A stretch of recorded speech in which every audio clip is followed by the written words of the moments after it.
strategic value of Greenland. And I think as there are more trade routes that move near Greenland, Greenland becomes more and more valuable.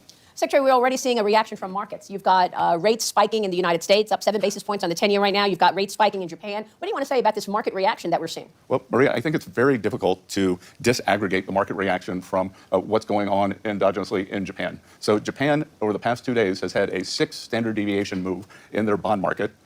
That would be what has happened in the Japanese JGB 10-year would be the equivalent of a 50 basis point move in U.S. 10. So I think it's very difficult to disaggregate what the spillover from Japan is. I've been in touch with my economic counterparts in Japan, and I am sure that they will begin saying the things that will calm the market down. So what are the plans for tariffs on Europe then?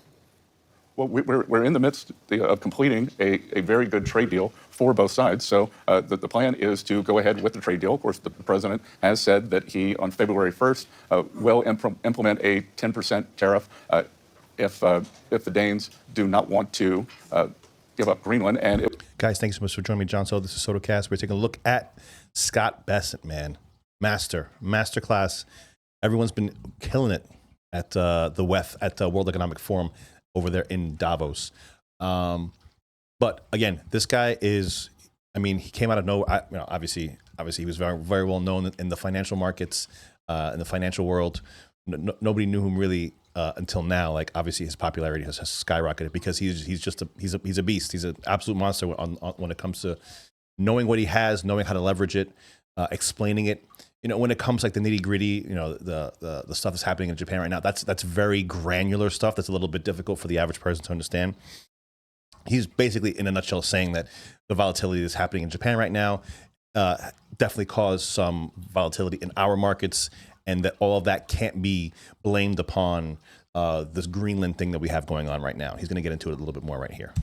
It is on the 8 countries that sent troops to Greenland. So what do you want to say about the NATO alliance then? I mean, Denmark has been a long ally, the European Union, united against any move. How do you progress with what looks like a strategic move for the United States, but also preserve the alliance, the NATO alliance? Well, look, I think that the NATO alliance is very safe, sound, and thanks to President Trump, it's never been more secure. When President Trump came in his first term, the European countries and Canada were not meeting their spending quotas as a percent of GDP. Now they got a lot of catch up to do. And Maria, to put in perspective, the United States of America since 1980 has contributed $22 trillion more dollars, or spent $22 trillion more dollars on defense than all of NATO. So roughly the same size population, and we have spent $22 trillion more. That is 2/3 of our outstanding government debt. That is infuriating to anyone? Anyone think that's infuriating? What, you know, I would have to do a deep dive and figure out where did all that money go? I mean, if that is, I mean, that's 2/3 of our debt right now. I mean, we're approaching $40 trillion in debt, which is something that, you know, you can't even wrap your head around. But we're in the 30s now, and he's saying we've provided $22 trillion over the course of the entire this NATO alliance that we've established, more than these other countries. And where does that money go? I'm guessing it goes back to basically the military-industrial complex to buy weapons, send weapons. I mean, who the hell knows? Who the hell knows? But honestly, who the hell cares? Like, I'm guessing NATO was founded, you know, to kind of stymie Russia and their aggression. But has it been worth it? I don't know. I can't see. Maybe somebody that's more educated in this can explain to me why. I just don't see how it's worth it. Guys, if you're still here, please hit the subscribe button. That's all I ask. Just subscribe to the channel. It really helps me a lot. But yeah, it's I'm not sure if we're getting the bang for our buck when it comes to this whole NATO thing. Europeans have been spending the money on social welfare, on roads, on education, and it's time for them to pay more, which they've agreed to do. Yeah, many of them have already stepped up, like Poland. Everyone has except Spain. Okay. And do you not feel that a security deal in the Arctic would suffice in terms of Greenland? Well, I think what we're seeing, we're seeing with a base that we have shared with the UK for many years, the UK is signing the island over to Mauritius. So again, I can see why the president believes that for U.S. engagement, we do not want another Diego Garcia on our hands. This is a very important point that you make. In terms of tariffs, how much money has been generated from tariffs already? Certainly the hysteria over President Trump's tariffs has died down since April of last year. What is the total running rate right now? Yeah, it's in the hundreds of millions of dollars, Maria. The U.S. for the fiscal year, which ends September 30th, we had a fiscal contraction. For the calendar year, we had a very large fiscal contraction. So we cut the deficit by about $200 billion. The important number is the deficit to GDP. So calendar year 2024 was 6.9%, the highest we've ever had. I mean, we inherited a mess. 6.9%, the highest we've ever had when the U.S. was not at war or not in a recession. So 6.9%, calendar year 2025, 5.4%. I have called for getting that number down to 3% by the end of President Trump's term, and I think we're on the way. So you've been using that tariff money to pay down the deficit then? It feeds into the general account, and it's been a big part of it. And again, last year, the U.S. 10-year bond was down about 40 basis points. I believe France was up about 40 or 50. Germany was up 50 or 60. U.S. bond market had its best performing year since 2020. And again, back to your point that after Liberation Day, April, May, it's the end of the world. The world's going to sell U.S. assets. Just the opposite happened. Is as Treasury Secretary, I can see who the buyers are of our bonds, and we had more foreign participation than ever. And just to... So again, and this is like, he gets into a little bit in the weeds here, but this is essentially all to say that they're very smart people that are working on these very complex economic problems, and you know, we kind of all knew this. We kind of all knew that. I've said this before, that when it comes to the economy is it's like a freight liner. Like it is a basic, you know, it's a massive oil tanker in the middle of the ocean. It's been turned around at this point. It was in a terrible position. They've turned it around, and now the question is, when will the momentum again go back and start moving in the opposite direction? When an oil tanker turns around, and the propellers start, you know, driving again to go in the opposite direction, there is a time where it's almost like in neutral position, where it's not really going forward, it's not really going backward. It is just there. We've already started moving this thing back into a good position. You could see by the numbers, you could see by the projections, you could see by everything that he's talking about that it is moving in the right direction. But what happens with that thing? It's a very large, lumbering beast, and it takes time to get up speed. We're outperforming a lot of the other nations right now. So it's moving in the right direction. It's heading. I'm hopeful this is going to pick up a lot of speed, and it just has to do it just in time for the midterms. People have to feel this before the midterms. Otherwise, they're going to have some major issues on their part. I think they're going to have major issues no matter what. However, if things are going well and people have that sense that, yeah, this is going in the right direction, then maybe, just maybe, things will go well in the midterms. I think that the civil unrest, stuff like that, all of this stuff is a calculated thing, right? All of this is calculated. What's going on right now with the raids and ICE and people getting shot and stuff like that, the protesting, right? They're trying to prosecute Donald Trump. They just came out that the judge wouldn't allow them to do that.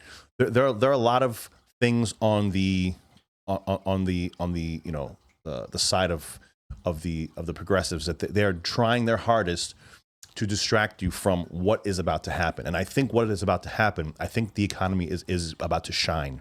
I really do. And it's just, you know, we just got to hope, we got to cross our fingers that it happens to such a degree prior to the midterms that we can still move the agenda forward and it doesn't get stymied. That's the only thing that, you know, the only thing that can hurt this administration right now.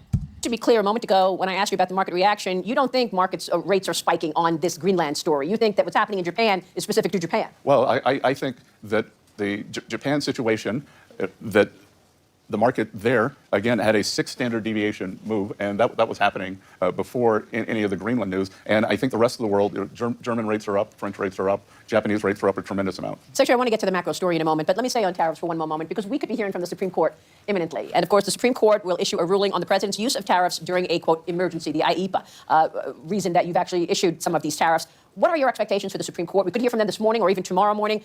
If they rule against you, what are the alternatives to raise that kind of revenue, hundreds of billions of dollars that you've already been able to do? Well, Maria, I think it's very unlikely that the Supreme Court is going to strike down a president's signature economic policy. It didn't early on with the ACA, also known as Obamacare. They reinforced that recently. And the real problem here is President Trump has used IEEPA for negotiating leverage for geopolitics in emergency situations. If we look back, the first IEEPA tariffs were fentanyl tariffs. So on Mexico, on Canada, on China. And if fentanyl is not a national emergency, I don't know what was. 200,000 Americans dying every year. And because of that, Mexico came to the table, Canada came to the table, China, who exports or the precursor drugs, all come to the table, and we're seeing a substantial drop in protecting the American people. On October 8th, the Chinese government announced rare earth export controls on the entire world, not just the U.S., and which would have caused an industrial meltdown. President threatened 100% tariffs on China if they did this. My Chinese counterpart, who's been a very good interlocutor, had gone quiet for a couple of days. Chinese immediately came to the table, and they rolled the export controls out a year. And President Trump insisted that I negotiate on behalf of the whole world. So in terms of the U.S. leading, this is what U.S. leadership looks like. He was able to use IEEPA tariffs to negotiate for the entire industrial world. So I think it's very important here. I'm glad you mentioned China. I'm going to come back to China. But while we're here, what is the latest timetable on the much anticipated bilateral trade deal with China? I had a meeting with my Chinese counterpart here in Davos last night, Vice Premier Hu Lifeng. He told me that just this week they have completed their soybean purchases, and we're looking forward to next year's 25 million tons. I suggested maybe he'd want to buy a little more, because President Trump always brings that up with Party Chair Xi when they speak, and they've done everything that they said they're going to do. Are they having rare earth magnets flow, or are they putting restrictions on that? Because there were reports last year that the Chinese were saying, we will send the rare earth, but we're not sending them to any companies that are tied to the defense sector and the U.S. military. They are flowing as expected. We are in a fulfillment rate that's in the 90s, which I think is quite satisfactory. So they didn't stop, even if it's a defense company? Because I believe they tried to do that with Japan as well. Well, Japan and China have gotten in a skirmish over some remarks that the Japanese prime minister made. So the U.S. is immune from that. Okay, let's talk macro. The U.S. economy seems to have been doing much better than many expected. We had a 4.3% read in GDP last quarter. How would you assess the United States? Yeah, man, we are rocking and rolling. I mean, it is so apparent. And again, this is one of those things where, on the macro sense, a lot of high profile, a lot of people that are making money, they notice it, right? They notice it. Where it has to, where the people have to feel it is in the middle class, is the working class. And the only way to do that is to wait. It takes time for wages to go up. Wages don't just, they don't just spike, right? When you have a job and you're sitting there and you're an employee, you notice that. You notice that it takes time for wages to go up. It's not something that happens year over year. You would hope that they would at least stay in track with inflation. But with the massive amount of inflation we had in the previous 4 years, that's almost been impossible. Even though wages have gone up maybe 2 and 3 and 4%, inflation was higher than that. So your buying power shrank over the past 4 years. That has pivoted. That has changed now. So now you're hoping that there's almost like a reverse in action, because inflation was so high during that time period that wages will now kind of bump up a little bit higher than they would normally be. And with the lowering of inflation, then it will kind of settle out where your buying power will slowly be increasing over the next year or two as the wages increase, and with the inflation being held down, then you can kind of get to like a nice homeostasis where maybe things kind of feel like a little bit they were before, prior to the Biden administration. Its economy. I think that it is very strong and likely accelerating. And Maria, just to be clear, that 4.3% GDP was private sector GDP. So, or actually after the fiscal contraction. So the real number was 4.7.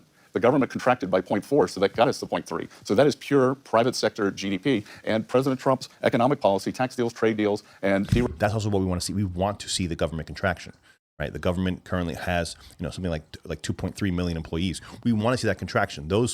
A lot of that is waste. A lot of that, let's be real. We all know government employees, and what happens after every single year. You have to spend the money, you have to spend the budget, you have to spend as much as you possibly can so that you can get the new budget back in. It's not a private sector where they're looking for a profit margin at the end. They're looking to spend in the end.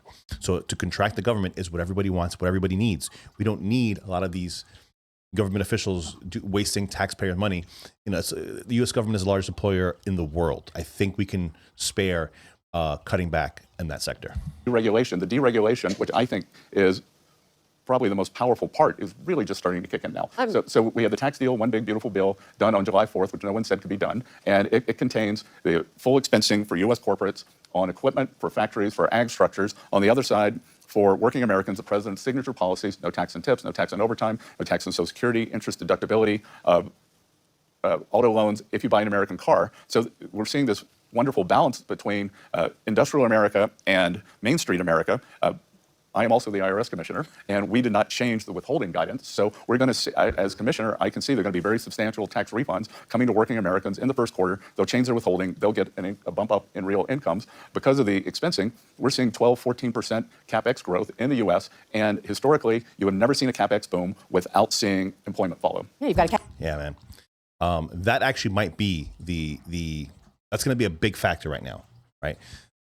The new year has started. Everyone's getting their W-2s. People are going to start filing for taxes. What's going to be the refunds? What are people going to be looking at the end of the year? And, you know, on the other side, the people that are normally used to paying a massive amount of tax, are they going to have to pay a little bit less? That is all going to play a massive factor in the midterms. It's all going to play a massive factor on how people feel about when they're walking around, if they get, you know, a 20, 30% increase in their tax refund, or if they're going to pay a little bit less than normally would. This is all going to be factored in. This is all going to be baked into the cake. Guys, thank you so much for joining me. 6283 Talk on the X if you want to follow me there. This is Scott Bessent. Watch the whole interview. It's fantastic. It's about an hour long with Maria Bartiromo. I am John Soto. See you in the next video, guys. Take care.